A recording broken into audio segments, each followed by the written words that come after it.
Boa noite, meu nome é Zilan Costa Silva e aqui é o Jogo do Poder. Hoje nós vamos falar sobre lifestyle, nós vamos falar sobre empreendedorismo, nós vamos falar sobre a carreira de uma mulher que está fazendo acontecer aqui na Bahia, Verônica Vilas Boas, diretora executiva da revista Let's Go Bahia.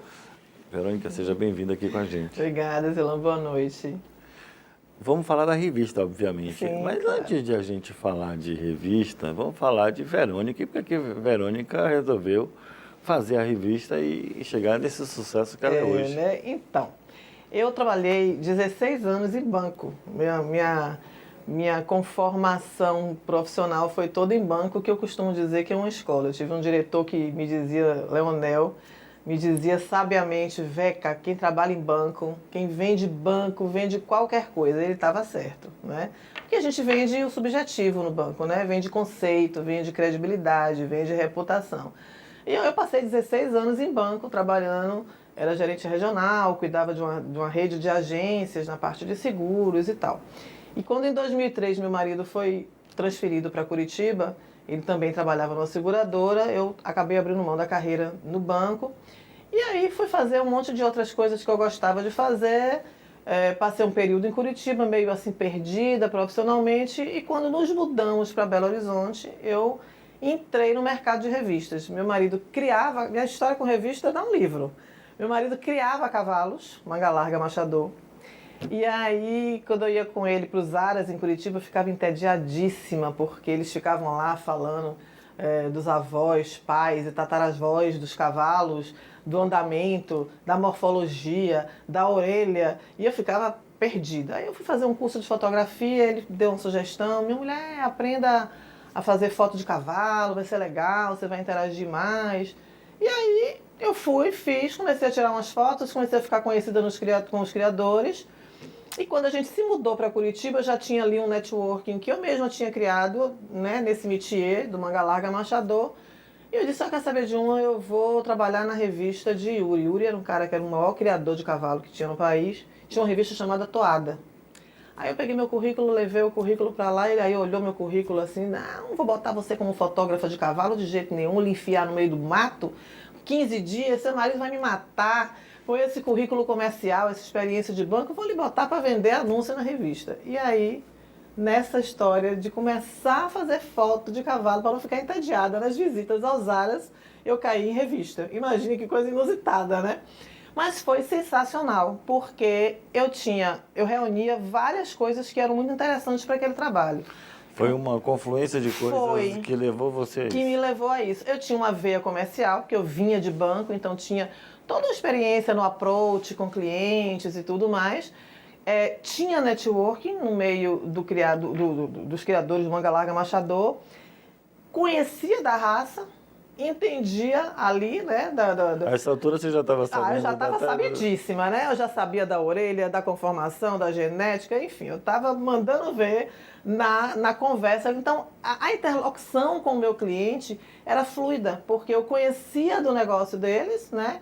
E que era o hobby na maioria das vezes, eles adoravam. Mas isso ainda era trabalhando para uma revista de outra pessoa. De outra pessoa. E aí, aprendi muito na toada. Trabalhei direitinho e me descobriram lá em Belo Horizonte Paulo César Farias e André Lamounier, que eram donos da revista Encontro, que é uma grande revista lá em Minas, até hoje. Tá ali para o mineiro, como a Rede Bahia, o Jornal à Tarde, Itabaiana, uma revista bem conhecida. Me convidaram. E aí também foi outra coisa interessante, porque a revista tinha 3 títulos: Encontro Importante, Encontro Rural e Encontro Decor. Eles fizeram entrevista comigo, me perguntaram qual revista, se eu tivesse que escolher uma, qual eu escolheria. Eu fui direto na Rural, lógico, eu era uma forasteira. Não tinha networking na cidade, não conhecia ninguém. Como é que eu ia fazer a de decor ou a social? Eu digo: eu vou na Rural. Aí eu virei a menina dos olhos de um dos sócios, que era louco pela Rural e o outro não gostava, né? E aí eu me dediquei a Encontro Rural, que estava ali largadinha, não tinha concorrência, não tinha nenhum vendedor querendo matar uns aos outros para vender.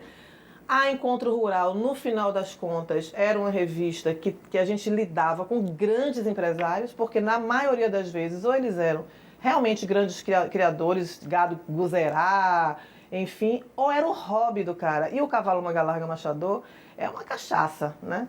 E aí eu investi bastante nisso, consegui levar os criadores do Manga Larga Machador para a revista.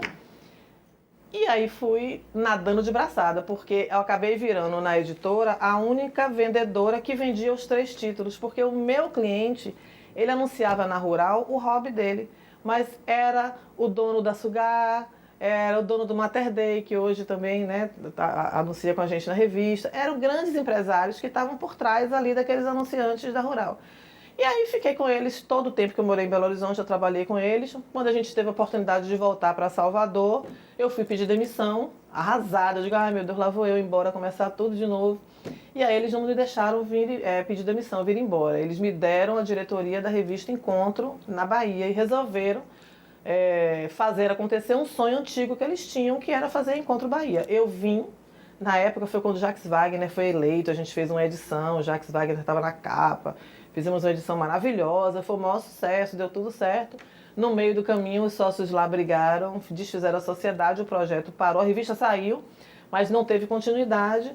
Mas eu fiquei bastante conhecida com aquela revista quando eu cheguei em Salvador, porque a Encontro tinha muita força, né? E foi daí que surgiu a sua ideia de Isso. fazer uma revista diferente. Não, na verdade, na Let's Go, eu acabei saindo... Quando deu errado ali a coisa da Encontro, eu passei um período, uns 90 dias, na Gazeta Mercantil, que me convidou para fazer o comercial na Gazeta Mercantil. Uma experiência incrível, que hoje muita coisa que eu aprendi ali eu coloco aqui na Let's Go. Mas fiquei com eles 90 dias quando o Norberto, dono da GoWare, que é uma revista da qual nasceu a Let's Go. Essa revista existe ainda hoje em São Paulo, chama-se GoWare, pertence a Norberto Bustos. Ele é muito amigo de meu cunhado. É uma revista de bordo da Gol Linhas Aéreas? Não, a GoWare é uma revista bem segmentada em São Paulo. Eu não sei se eles andam colocando em aviões, talvez hoje estejam fazendo isso, na época não. Mas ele é muito amigo de meu cunhado, estava conversando com meu cunhado coisas do destino, né? Que queria muito fazer uma GoWare na Bahia e tal, mas não tinha uma pessoa de confiança, blá, blá, blá, blá, blá, blá. Meu cunhado fez, pô, então agora você tem. Eu estava disponível, me apresentou, e aí ele me apresentou o diretor, que ia ficar aqui localmente, e eu fui a responsável pela implantação, em 2008, da revista GoWare Bahia, junto com o Ricardo Paiva, que foi diretor na época junto comigo lá. Eu era gerente, ele era diretor. E durou quanto tempo essa GoWare? A GoWare existiu até 2010, quando o Norberto resolveu sair do projeto, ela virou Let's Go.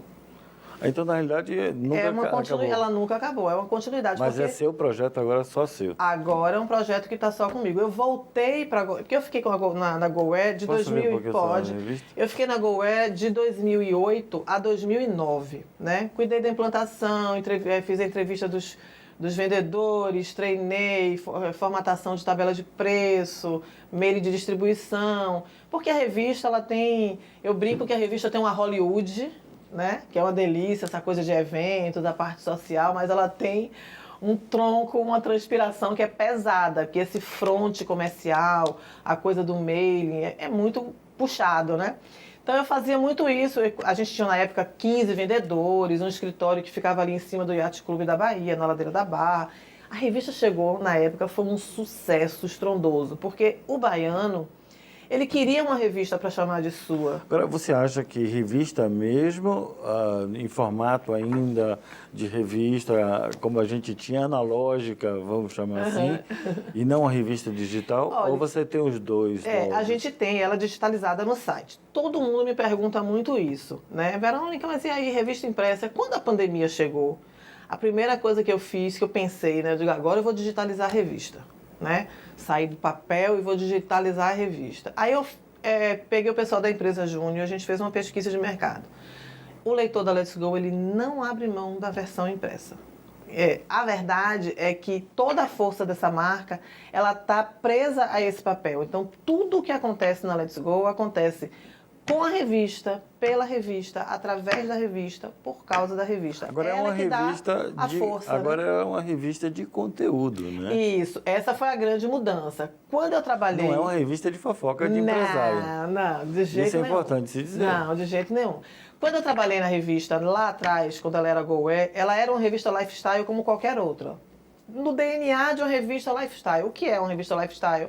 Uma revista... Eu diria que é mostrar a vida de rico. Isso, pronto. A vida de ainda rico. mais assim nessa segmentação a mais, né? Então as revistas lifestyle, elas não estavam erradas, é o que elas se propunham mesmo. É muita foto, pouco texto, nota, fulaninho viajou, fulaninho chegou, foi ali, foi acolá, agora é dono de não sei o quê, não sei quem é dono disso. Era isso. E fazia um maior sucesso e a proposta era essa mesmo, estava tudo bem. Tudo bem. Então, eu particularmente na época, eu não curtia, eu sentia falta de conteúdo, porque na Encontro a gente tinha esse perfil de ter um conteúdo. Só que a Encontro, ela tinha uma pegada mais factual, né? A Let's Go, ela é lifestyle, ela é bem atemporal. Você pega essa revista hoje, a gente tem aqui a história de Falcão. Daqui a 10 anos, uma pessoa senta, essa história não caducou, ela vai ler. Então, o pulo do gato da gente é a gente fazer um conteúdo que as pessoas não jogam fora. Então, a revista tem uma durabilidade muito grande. Eu quero continuar falando da revista, mas eu quero fazer um parêntese. Sim. Eu quero falar de você. Veja bem, essa sua revista é uma revista que está encaixada no mundo empresarial. Isso. Faixa de renda a mais alta Isso. da Bahia. Isso. Ou seja, você está andando ali no topinho da pirâmide. No topinho da pirâmide. Você é uma mulher no meio das lideranças masculinas baianas. Eu queria que você falasse um pouco sobre isso mais no próximo bloco. Então tá bom. Voltamos aqui no Jogo do Poder, conversando com Verônica Vilas Boas. E estamos tendo uma história fantástica de como é empreender na Bahia e empreender na área da informação, do jornalismo. Voltamos já já.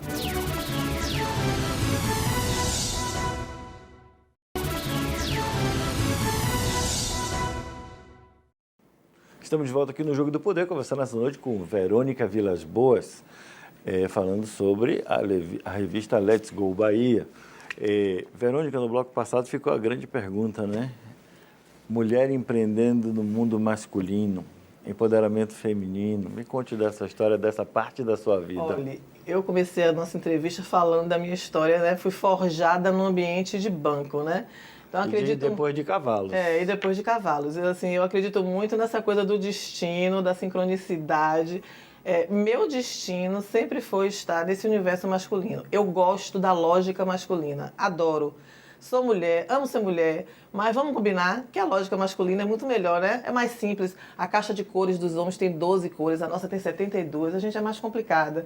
Então, assim, eu transito bem... Não sei se é mais complicado ou não, talvez diferente. Eu transito bem, assim, eu fico confortável, assim, nesse universo masculino, porque eu fui moldada, assim, desde lá de trás, no ambiente de banco, depois também no próprio ambiente dos cavalos, na revista também, então... Para mim, e aí quando eu puxo assim pela memória, na época da escola, eu era aquela boa aluna que sentava lá no fundão, no meio dos meninos. Então, assim, tô em casa. E o destino é sábio, eu sou mãe de 2 meninos. Então, vamos combinar que estar no meio da humarada, para mim, é, assim, lugar comum.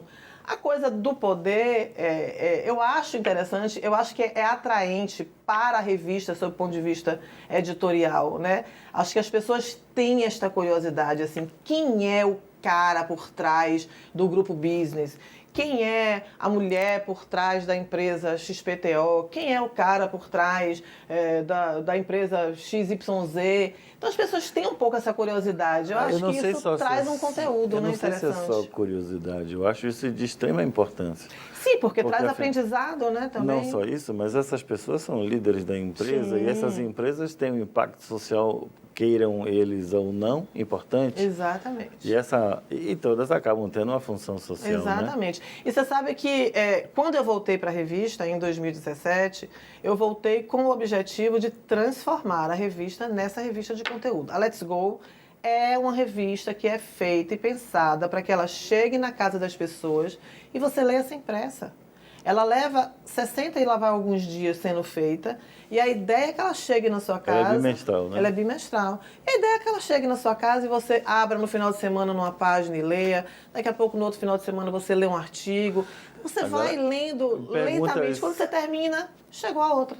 Sim, mas perguntas importantes, isso aí é um negócio. Esse negócio está positivo, dando lucro. Sim, sim. Porque aí tem uma questão de estratégia. Encostar a marca Let's Go nesse universo de negócios, de business, e fazer dela uma revista que é referência em business, essa foi a minha pretensão quando eu voltei em 2017. Hoje eu tenho muita tranquilidade de dizer que acho que gol atingido, né? Mas também não tem outro lugar para falar? Não é, porque veja, não é só uma questão do assunto editorialmente ser bom, mas você precisa, para dar sustentação a um produto como esse, com essa diagramação, com essa qualidade de impressão, com a distribuição que a gente faz, a gente precisa comercializar a revista num ambiente que tenha envergadura para poder bancar o projeto. Não é um projeto caríssimo, a gente em relação ao que está no mercado, mas é um projeto que, para ter essa sustentação, ele precisa de um cliente que tenha fôlego para a recorrência. Porque se você faz uma revista que o cliente, vou fazer aqui para experimentar, aí ele leva não sei quantos meses para um belo dia, quem sabe talvez voltar, acabou, você não faz mais revista. Então, o meu cliente, ele não é caro você fazer uma edição, mas ele necessita ter a capacidade financeira para garantir a recorrência, que inclusive, sob o ponto de vista estratégico, né, de marketing, o pulo do gato é a recorrência. O que é interessante, né? Quando a gente fica conversando contigo, né? O telespectador deve estar tendo essa mesma sensação. E no começo você estava falando, aí vem a parte da mulher do marketing, né? Agora está falando a mulher dos negócios, seriamente falando, contabilidade, dando lucro e tal. São muitos papéis, São né? muitos papéis. Eu não sei nem como é que eu mesmo me aguento. Agora me diga uma coisa, Verônica, e o que é que você acha que você atingiu o gol do início, né? Do que você programou? Mas você não vai ficar parada só aí, não? Não. Eu trouxe para dentro do projeto da revista alguns segmentos que eu entendo serem segmentos interessantes para dar sustentação financeira para a revista. Então, o objetivo foi manter e preservar o DNA da revista. A Let's Go se sustenta em 4 pilares bem definidos.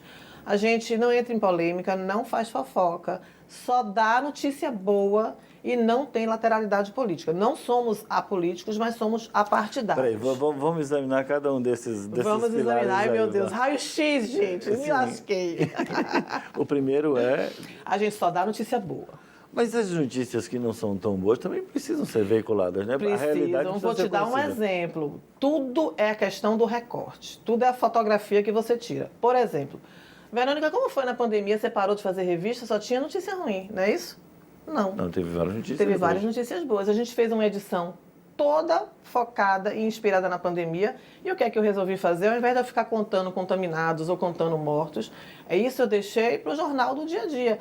Na revista, a gente falou do avanço da medicina, da descoberta da vacina, do altruísmo da área de saúde. A gente falou da importância dos serviços essenciais. A gente falou de como o planeta reagiu positivamente à diminuição da intervenção do ser humano, que foi trancafiado em casa. Então, o seu propósito nesse pilar é o seguinte: só dar notícia boa não significa não ser sério fazendo isso. Exatamente. Por exemplo, vou falar de crise, eu não vou falar de quem quebrou, eu vou falar de quem deu certo.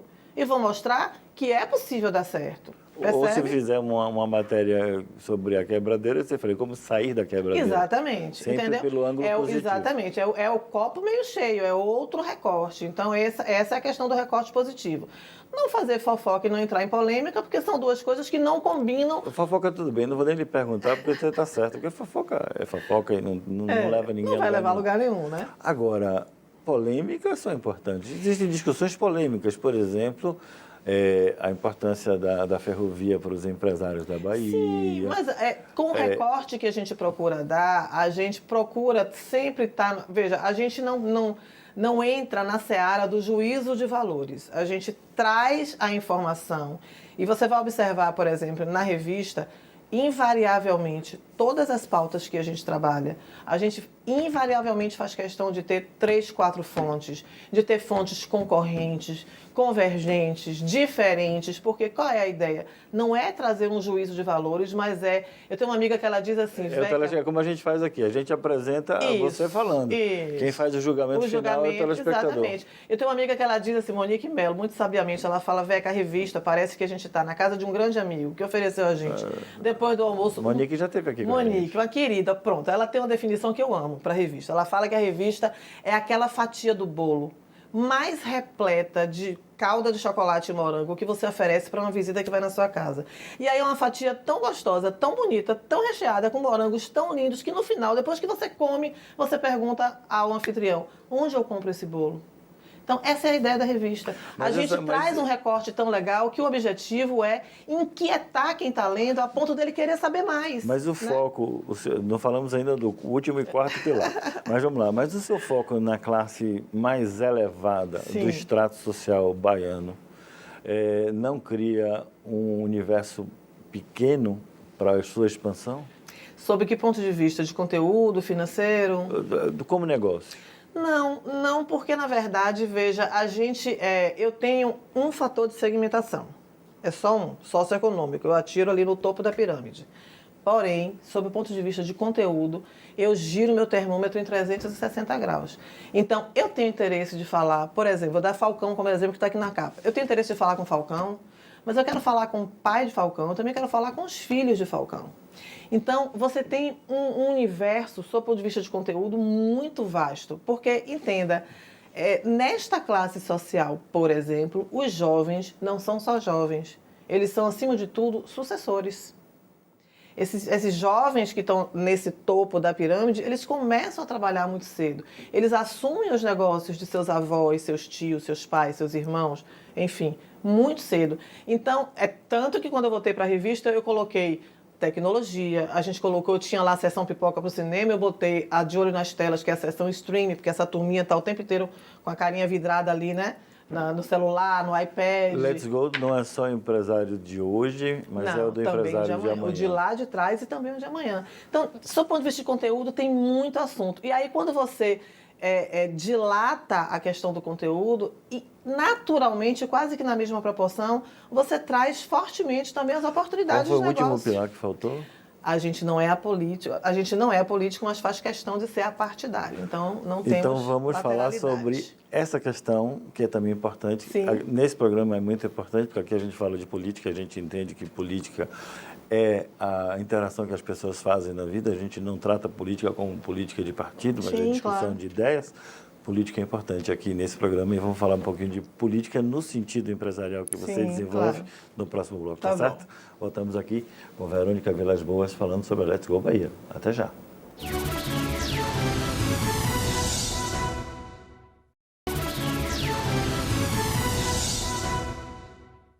Estamos de volta aqui no Jogo do Poder, conversando com Verônica Vilas Boas. Estamos falando sobre a revista Let's Go Bahia. Você que está acompanhando a entrevista está entendendo todo um projeto editorial por trás de uma revista. Então, para quem tinha a ideia de que fazer uma revista era uma coisa simples, já está vendo que não é. É bem complexo. E nós nem falando ainda da parte operacional. Nós estamos falando apenas das ideias. A gente está falando quase que da Hollywood, viu, gente? Tem um pedaço aí complexo. Mas vamos falar aqui da parte... Fala-se de política, mas não se faz política partidária. Isso. Você defende ideias. Não defende partidos. Né? Na verdade é o seguinte, a gente tem um cuidado. Todas as vezes que eu me deparo com uma pauta, que eu percebo que ela vai resvalar de alguma maneira em questões políticas, a gente naturalmente procura trazer as partes para poder falar. E aí o cuidado é esse equilíbrio. Então, por exemplo, há como eu fazer uma pauta sobre mobilidade e não conversar com a prefeitura ou com o próprio governo do estado? Claro que não. Qual é o cuidado que eu tomo? Exatamente. Então, qual é o cuidado que a gente toma? Olha, essa pauta não tem como a gente ignorar. Vamos puxar quem em alguma secretaria na prefeitura, já que vamos ouvir alguém da prefeitura, vamos ouvir também alguém do governo do estado. Então, é esse cuidado. E isso é uma coisa que você vê refletida na revista, esse cuidado, esse equilíbrio, se reflete na revista, no perfil dos anunciantes. A gente tem concorrentes diretos orbitando harmonicamente dentro da revista, sem nenhum problema. Eu não exijo exclusividade, também não ofereço exclusividade. Você diria para o nosso telespectador, como eu, que não pertenço a essa classe top A+, mas que seria bom ler para entender quem serão os líderes de amanhã, não é isso? Não tenha dúvida, não tenha dúvida. Eu acho quem são os líderes de hoje? Isso, é bastante interessante. Isso é uma coisa, eu acho que de toda a trajetória da revista até aqui, uma das coisas mais importantes que aconteceu foi a aproximação que eu consegui ter deste universo, e foi muito através da minha entrada no Grupo Business com Falcão, porque Uma revista, para ela ter um conteúdo assertivo, é necessário que você tenha uma escuta muito aguçada, né? Então, a gente que faz revista, a gente precisa consumir todo tipo de conteúdo, porque, veja, como é que eu vou acertar no alvo? Como é que eu vou fazer um cara como você, as meninas, enfim, quem for, parar o que está fazendo, pegar uma revista impressa, abrir e ler? Eu preciso estar por dentro do que está rolando. Como eu faço um garoto de 13 anos pegar essa revista e ler? E pior que como essa revista é feita para ser atemporal, ela não pode ser lida não só nesse mês, ela pode ser lida daqui a 2 anos. A revista, quando ela começou lá em 2008, ela tinha um corte etário que era 35+. Toda a revista Lifestyle era assim. Qual era a lógica? A lógica, mais poder aquisitivo. Isso, a lógica era a seguinte, aos 35 as pessoas já conseguiram se estabelecer, estão com poder aquisitivo, é mais fácil de você acertar. Isso é uma previsão, né? Porque hoje em dia as estatísticas estão mostrando que tem muita gente ainda que não se acerta. Quando eu voltei, o meu objetivo era fazer uma lógica temporal de 360 graus. Hoje eu tenho uma revista que ela alcança dos 13 aos 65+, no impresso e no digital. Por quê? Conteúdo é um jogo de dominó. Você bota as pedrinhas uma na frente da outra, se você der um peteleque em uma, cai todas, uma atrás da outra. É isso, é o meu conteúdo que define meu leitor, que define meu anunciante. Mas isso não faz com que você viva uma vida tensa em cima de uma linha como equilibrista, não uma linha só? Não.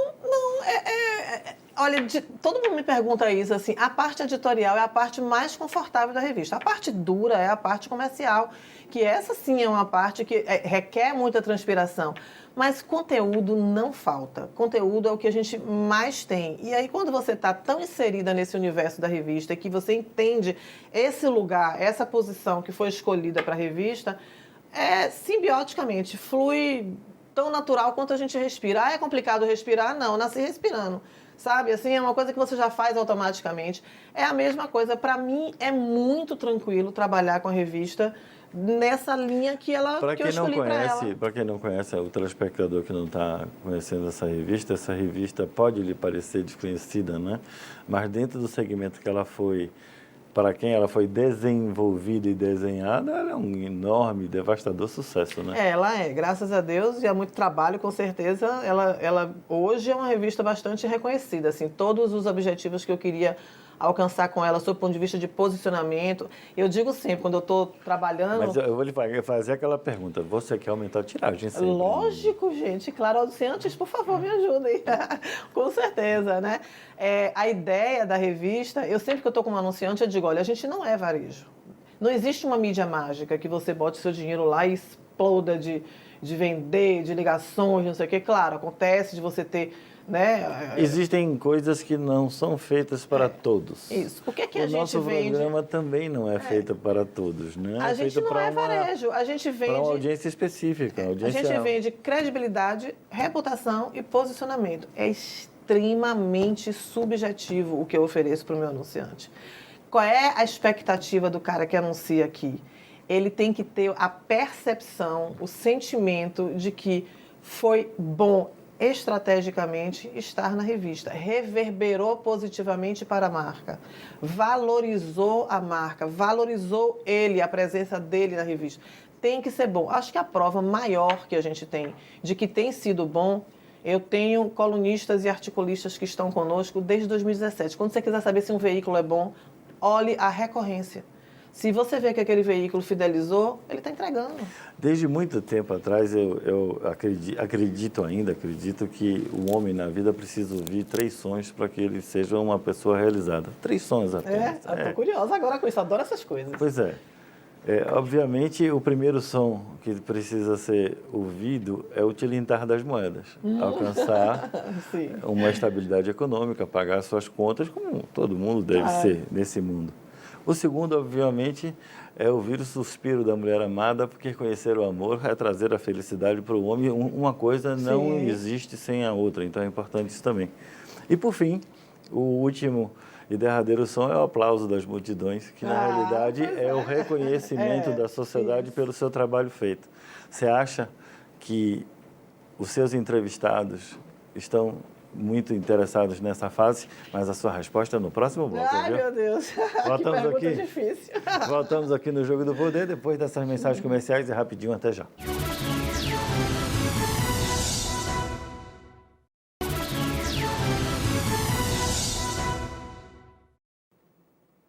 Estamos chegando no último bloco aqui do Jogo do Poder, infelizmente terminando essa conversa maravilhosa com a Verônica Vilas Boas, uma pessoa simpaticíssima e tem sido um grande aprendizado para mim, aprendendo um pouco do negócio da informação. Esse negócio da informação, sobretudo como revista, é extremamente importante. É verdade. Senão fica com aquela pergunta. Ficou. Ai, meu Deus. Você acha que os empresários, normalmente, eles têm o que dizer. Mas nunca tiveram um local para dizer. Obviamente que muita gente quer receber os aplausos, porque é uma vida... Isso é importante na vida de todo mundo, claro. É ser reconhecido pelas realizações que teve. Merecimento, meritocracia, isso é importante. Mas você acha que existe essa ânsia também no povo de falar, de mostrar suas ideias, você atingir um mercado que não existia, como fazer isso fluir? Eu acho que, na verdade, são fases distintas, passa também pela personalidade individual ali, né, de cada um.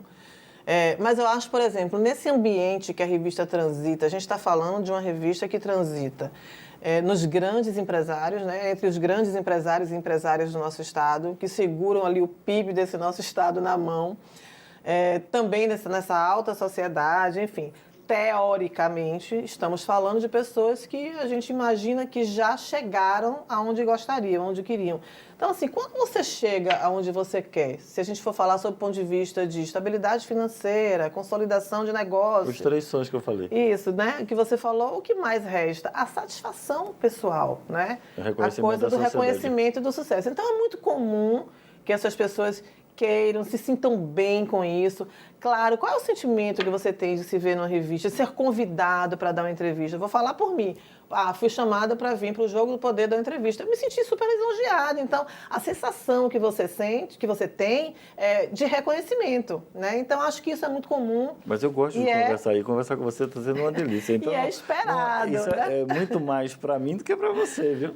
Agora, eu acho, e assim, aí a minha intenção por trás, né, deste negócio, eu comentei aqui no comecinho que eu tive uma experiência que foi muito interessante, muito rica para mim, que foi na Gazeta Mercantil, e que eu resolvi implementar aqui. A gente tem, historicamente, na Bahia, muita lateralidade política nos veículos, sobretudo os veículos impressos. E a época que eu trabalhei na Gazeta Mercantil, o que eu percebia é que a Gazeta corria por fora nadando de braçada, porque ela era um lugar que oferecia muito conforto para o empresário. Momentos como este, por exemplo, que nós estamos vivendo, muitos empresários, às vezes, pensam 2, 3, 10 vezes antes de associar a sua marca ao veículo XPTO, YZ, que está ali batendo neste lado ou naquele outro lado, politicamente falando. Então, encontrar um veículo onde você consiga falar com tranquilidade, com liberdade, sem achar que estar ali vai te oferecer algum risco de acoplar você a um lado, a uma escolha, a uma opinião que você não quer externar. Você é um porto seguro. Eu acho que traz Let's essa... go é um porto seguro. Let's go é pra frente, né? Vamos pra frente, a gente olha pra frente, let's go. Nós estamos aqui no último bloco, infelizmente, aqui terminando essa nossa entrevista. Gostei. Agora eu quero saber o seguinte. E o futuro? Olha, veja bem, a gente hoje tem uma revista com 10 mil exemplares. Eu quero... Que em termos editoriais não é pouca coisa. Não é. A gente reverbera muito bem com esse número de exemplares. A revista está bem assertiva assim, na distribuição, mas eu tenho o objetivo de chegar ali aos 15 mil, 20 mil, também não mais do que isso. A gente já digitaliza a revista no site. Então, a gente consegue oferecer a capilaridade pelo digital, que a gente usa em favor próprio. Mas o digital é sempre, todos os dias tem notícia? Como é que funciona? Um blog? A gente tem o Instagram e o site. Diga aí para os nossos telespectadores.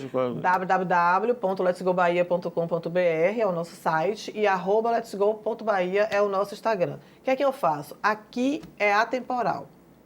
No digital, eu trabalho factual. Então, o dia a dia, a notícia de todo dia, a gente trabalha ali no digital. E ainda assim, com os recortes positivos. A gente procura trazer o máximo possível de notícias que são para frente, como a marca chama mesmo para que seja. Naturalmente que existem assuntos que muitas vezes são inevitáveis e a gente precisa trazer. Você falou uma coisa interessante que eu não tinha reparado e eu queria fazer esse reparo aqui no ar, é o seguinte... Let's go, em inglês, é vamos. É isso aí, Vamos para algum lugar, vamos para frente. Para frente sempre, ó, para frente, para frente, para frente. Quem canta isso, Ivete, né? Para frente, para frente, para frente. Eu acho que todos devíamos cantar isso. No país que a gente vive, todos devíamos cantar isso, né? Para frente, sempre para frente, essa é a ideia, né? Que eu acho que é o que todo mundo quer, é o que os empresários querem, é o que a gente quer na vida da gente, é o que a gente deseja para os nossos filhos, né? Evoluir, seguir, avançar sempre. Então, acho que é uma marca. Mas tem alguma coisa é que uma você não marca alcançou que você queira? Eu quero, hoje, o meu objetivo na revista hoje, efetivamente, é aumentar a tiragem dela. Mas isso é uma coisa que eu estou planejando aí para mais 1 ano e meio, 2, a gente chegar nesse número, né? Tem uns projetos especiais que são bem interessantes. Eu fiz o Especial Business. A gente fez o Especial Business, foi muito interessante. Eu tenho um projeto de fazer o Let's Go Gastro. Também o Quem é Quem na saúde, o Quem é Quem no direito. Eu acho que funcionou muito o projeto Especial Business. Foi um experimento muito positivo, mas requer mais braços do que eu tenho. Então, eu estou respirando para não desenvolver um burnout, né? E aí fazer isso bem feitinho para funcionar.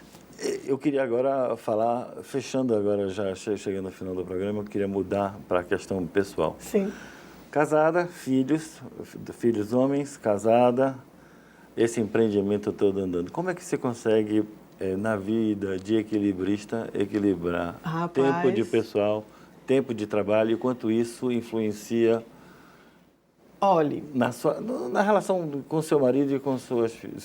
Eu vou lhe dizer que eu tenho que reconhecer que também tem um mérito meu, faço bem, mas eu tenho muita sorte de ter do meu lado tanto os meus filhos quanto meu marido que apoiam bastante o projeto da revista, reconhecem, né, o valor que tem e apoiam bastante. Mas eu vou te dizer que não é uma coisa fácil. Eu aprendi, por incrível que pareça, eu outro dia estava brincando com isso com minha funcionária lá no escritório, que eu acho que fui na contramão de todo mundo na pandemia.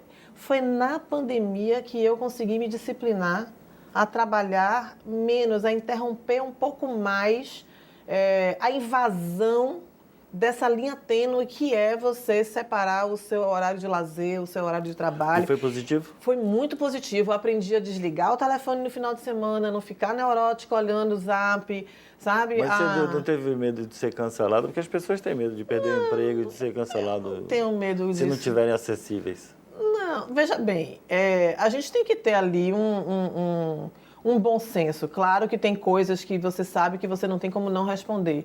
Mas eu fui na contramão disso, sabe? Eu realmente, durante a pandemia, eu resolvi... mas acho que foi o corpo gritando e dizendo assim, sua doida, para que vai dar uma coisa. E aí eu fui melhorando isso, mas não é fácil. E eu acho que a pandemia... talvez para mim tenha funcionado desse jeito. Eu acho que ela trouxe tão assustadoramente essa invasão do trabalho para dentro de casa, que eu, quando me deparei com essa realidade, eu sempre fiz a revista remotamente. Para mim, mudou muita coisa, muito pouca coisa na pandemia. Minha editora sempre esteve fora, o meu diagramador também, é tudo meio que remoto, então não mudou muito. Mudou o dia a dia no escritório.